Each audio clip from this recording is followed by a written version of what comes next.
Welcome to bird media. నేను Vaishnavi. AP పారిశ్రామిక రంగంలో మరొక కీలక ముందడుగు పడింది. అమెరికా, జపాన్ భాగస్వామ్యంతో నడిపించే ప్రముఖ మెటీరియల్ సంస్థ ప్రొటీరియల్ రాష్ట్రంలో భారీ పెట్టుబడులు పెట్టేందుకు సిద్ధమైంది. ఇక చిత్తూరు జిల్లాలోని శ్రీ సిటీ పారిశ్రామిక వాడలోనే అత్యాధునిక ఎలక్ట్రికల్ స్టీల్ కర్మాగారాన్ని ఏర్పాటు చేస్తున్నట్లుగా కూడా సంస్థ అధికారికంగా ప్రకటించింది. ఇక మెటగ్లాస్ ఇండియా పేరుతోనే ఈ కొత్త కంపెనీ కార్యకలాపాలు స్టార్ట్ చేయబోతోంది.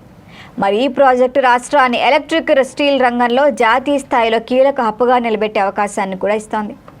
ఇక ఈ ప్రాజెక్టు తొలి దశలో సుమారుగా $77 మిలియన్, అంటే మన కరెన్సీలో దాదాపు 650 కోట్లు పెట్టుబడి పెట్టేందుకు యాజమాన్యం అంగీకరించింది.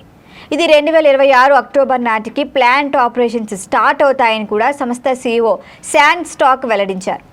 మరి ఇది ప్రారంభ దశలోనే సంవత్సరానికి 30,000 టన్నుల ఉత్పత్తి సామర్థ్యంతో యూనిట్ పనిచేయబోతోంది. మరి భవిష్యత్తులో కూడా మార్కెట్ డిమాండ్ను బట్టి ఉత్పత్తి సామర్థ్యాన్ని మరింత పెంచే ప్రణాళికలు కూడా ఉన్నాయని ప్రతినిధులు తెలిపారు. మరి ఈ ప్లాంట్లో ప్రధానంగా విద్యుత్ రంగానికి కీలకమైన అలాయ్ రిబ్బన్ ఉత్పత్తిపై కూడా దృష్టి పెట్టబోతున్నారు.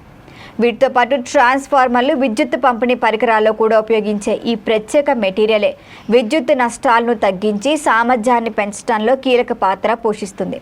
ప్లాంట్లో జపాన్కు చెందిన అత్యాధునిక సాంకేతిక పరిజ్ఞానాన్ని కూడా వినియోగించారు. దీనివల్ల ఉత్పత్తుల నాణ్యత అంతర్జాతీయ ప్రమాణాలకు సరిపడేలా ఉంటుంది. మరి ఇప్పుడు ఈ ప్రాజెక్ట్ని స్టార్ట్ చేస్తే సుమారుగా 200 మందికి నేరుగా ఉపాధి అవకాశాలు లభించబోతున్నాయి.